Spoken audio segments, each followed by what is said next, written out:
Hi everyone, in this video I'm going to show you how you can hide your birthday on Facebook. So first you'll need to open up Facebook, then click on your profile icon on the top right. Once you're on here, go to the settings cog near the top. Then if you scroll down, underneath audience and visibility you should see profile details. So just select that. And if you scroll down again, underneath basic info, you should have the option to edit. So just click on there.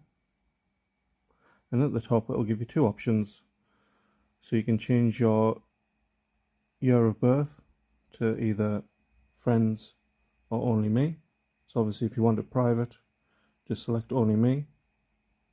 And you can also change the month and the day. So you can change that again to friends or only me. So just select only me on there as well. And then select save. And that will hide your birthday on Facebook. Thanks for watching.